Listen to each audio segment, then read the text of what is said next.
था, इसीलिए वो स्टॉक ज्यादा क्रैक देख कर रहा रहा था था। आगे जाके, लेकिन उस प्रेजेंटेशन में तो ऐसा कुछ नजर नहीं आया, लेकिन हाँ ये था कि वो सिर्फ प्योरली जैसे आज भी हम गूगल सर्च को इस्तेमाल करते हैं उसी तरह की सर्च को थोड़ा सा और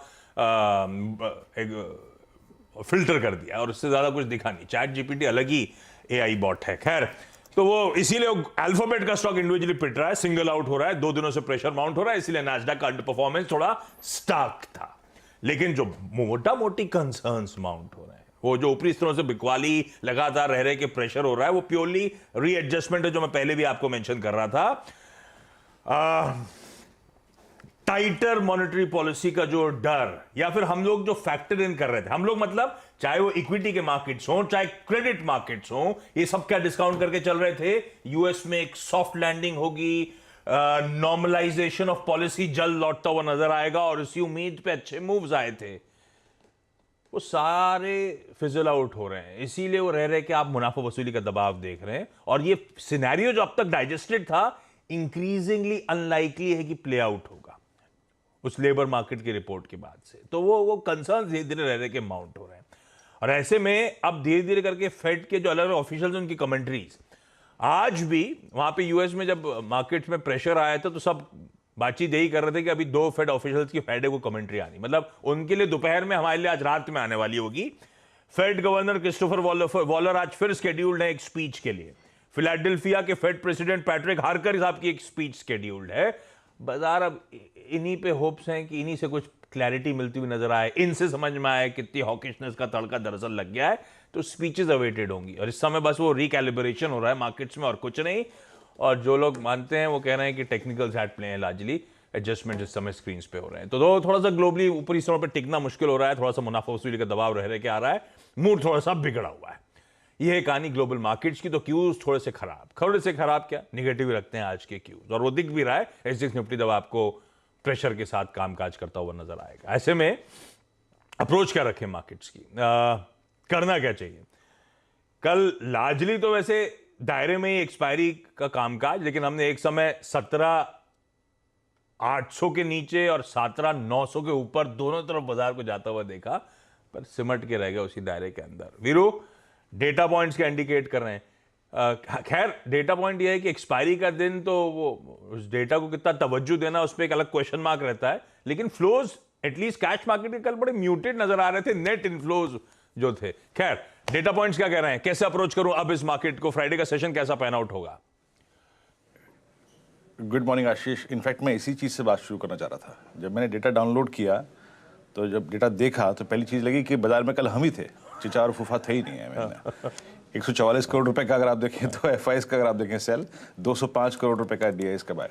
इनफैक्ट डेरिवेटिव्स में ऐसा लग रहा था कि एफआईएस सिर्फ अपना माल काटने आए हैं, बाकी पूरे दिन नदारद है। 100 करोड़ रुपए का इंडेक्स बाय किया, 1600 कॉन्ट्रैक्ट अगर आप देखें तो यहाँ पर शेड किए, 17 लाख रुपए का स्टॉक फ्यूचर बाय सेल किया, 2100 कॉन्ट्रैक्ट लॉन्ग, 4586 कॉन्ट्रैक्ट आप देखें तो शॉर्ट थे। बहुत थिन आंकड़े थे। सिर्फ पोजीशन स्क्वायर ऑफ हुई हैं इंडेक्स ऑप्शंस में, 68 करोड़ रुपए की बाइंग वहां पे थी। देखिए आशीष, कल भी हमारी अप्रोच एग्जैक्टली अगर आप देखें 2 बेसिस की थी। 17,820 और 17,766, ये 2 बेस काम करेंगे आपके लिए। पहला डिप 66 के ऊपर था, दूसरा डिप 17,820 के ऊपर था, और रेंज तय की थी उसका ऊपरी एज 910, 920 बाय द डिप्स। ये प्रिंसिपल रहा है पिछले 5 दिन की ट्रेडिंग सेशंस का, और एग्जैक्टली उसी क्लस्टर में निफ्टी आपका घूमा 900। लेकिन हम बाइसेक्ट नहीं कर पा रहे हैं। क्यों? बिकॉज बैंक निफ्टी चलने को तैयार नहीं है। सारा का सारा पुश जो भी मिल रहा है कुछ दिग्गज स्टॉक से, B2 से मिल रहा है और निफ्टी आईटी से मिल रहा है। हमारे पास एडवांटेज आज निफ्टी आईटी का शायद ना हो, और इनफैक्ट एक सेंटिमेंट अगर आप देखें खराब करने वाला फिर दिन है अदानी ग्रुप के स्टॉक्स के लिए। तो कैसे अप्रोच करूं मैं इस सेशन को? देखिए आशीष, रेंज वही है, और in principle the by the dips और एग्जिट एट हायर लेवल्स, यही फंडा रहेगा। मैं जब इस समरी को लिख रहा था तो शायद एसजीएक्स निफ्टी इतना खराब नहीं था, लेकिन अब खराब है, लेकिन स्टिल डेटा को मैं चेंज नहीं करूंगा। बेस वही रहेगा, रेजिस्टेंस वही रहेगा। पहले आप लेके आइए कॉल राइटर्स और पुट राइटर्स के जोन क्या है। कॉल और पुट राइटर्स ने जो आपको ट्रेड विंडो दिया है आशीष, वो वही है। 18,000, 18,100 पे बड़े कॉल राइटर्स, 17,800 पे और 17,700 पे बड़े पुट राइटर्स। अब देखिए आपके आउटस्टैंडिंग वाइज 43 lakhs ये जो नया वीकली कॉन्ट्रैक्ट खुला है उसका करीब आउटस्टैंडिंग वाई है 18,000 पे, और नीचे 17,800 की पुट लगभग 29 लाख का आउटस्टैंडिंग वाई होल्ड करती है। ट्रेड विंडो हमारे पास अभी भी इन 200 पॉइंट्स का है। लॉजिकली आशीष पिरामिड्स लेके आइए, पिरामिड्स देख के क्लियरली विजिबल होगा कि फर्स्ट वीकली कॉन्ट्रैक्ट के जो राइटर्स हैं हमको वो कौन सा ट्रेड विंडो दे रहे हैं। 18,100 पे कॉल राइटर, ये देखिए 18,000 पे बड़ा कॉल राइटर। अच्छा, एक चीज और मैं समझाऊंगा आपको, प्लीज निफ्टी का चार्ट लेके आइएगा स्क्रीन पे। हम 2 दिन से एक क्लोज दे रहे हैं above 20 day exponential moving average Ashish. कल सेकंड कंसेक्यूटिव डे था। 2-3 बड़े रेजिस्टेंस है बाजार के सामने। इन केस अगर हम रिकवरी देते हैं तो क्या, देखिए पहला तो कल का हाई जरा प्लीज अब ले आइए रेजिस्टेंस की प्लेट। एक तो कल का हाई 910 925 का जोन, वो रेजिस्टेंस के तौर पे काम करेगा। अब जरा लेवल्स पे गौर फरमाइएगा क्या है। 967 is the last due average, it's 50 day exponential moving average. और 73 क्या है, इट्स बजट डे हाई। अगर आज एसजीएक्स निफ्टी बहुत स्ट्रांग होता, मूव देता, तो माइट भी हम बजट डे के हाई को क्रॉस करने की चेष्टा करते, बट वैसा केस नहीं है। तो ये लेवल्स बहुत इंपॉर्टेंट है। और 18,010 क्या, वो है कॉल राइटर्स का सबसे बड़ा जोन। बेस क्या है, बेस लेके आइए। बेस वेल डिफाइंड है हमारा। एक तो वही जो कल जिसने बेस का काम किया, दैट्स 821,788। नॉर्मल सर्कमस्टेंसेज में हमारे पास जो ट्रेड जोन था वो था नीचे 788 और ऊपर था 925। पर याद रखिएगा, इट्स फ्राइडे फैक्टर, बहुत सारी न्यूज़ फ्लो हैं आज, उस पर बाजार को अपना रिएक्शन देना है। ये रेंज एक्सपेंड हो सकती है।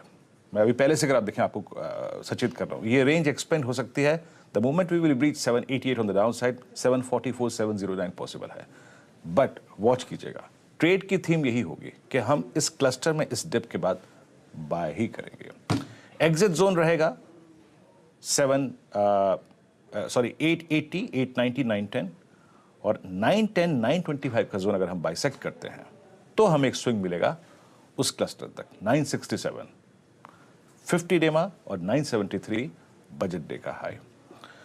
निफ्टी बैंक कल की थीम बिल्कुल एग्जैक्ट वही रही, कोई डाउट नहीं था। 650 बाइसेक्ट होने को तैयार नहीं था, 41,650 बाइसेक्ट होने को तैयार नहीं था। वो क्या था, वो आपका 20 डे एक्सपोनेंशियल मूविंग एवरेज था आशीष। लीडरशिप क्राइसिस है बैंक निफ्टी में, कोई अगर आप देखेंगे कि डिलीवर नहीं कर रहा है, और ऐसे में पिछले 3 दिन से एक ही फंडा काम कर रहा है। By the dips around 41,000 and 41,100। वो क्या है, 41,100 पे याद रखिएगा बैंक निफ्टी का 100 डे एक्सपोनेंशियल मूविंग एवरेज है, और 41,000 पे पुट खड़ी हुई है।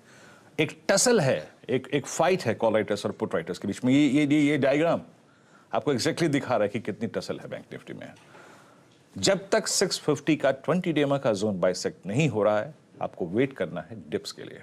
जितने देर इंतजार करेंगे, और याद रखिएगा डिप कहां तक का, वो स्क्रीन पर बेस मेंशन है, उस डिप को लीजिए और RS1 के आसपास एग्जिट करिए। बैंक निफ्टी के फॉर्च्यून्स तभी बदलेंगे आशीष, सेंटिमेंट तभी बदलेगा जब 650 के ऊपर डिसाइसिवली कुछ टाइम स्पेंड करेगा आशीष। बढ़िया, ये हो गई निफ्टी बैंक की आज की स्ट्रैटेजी। अब समझ लिए जाएं आज के सारे इंपॉर्टेंट स्टॉक्स से न्यूज़, खबरों वाले स्टॉक्स।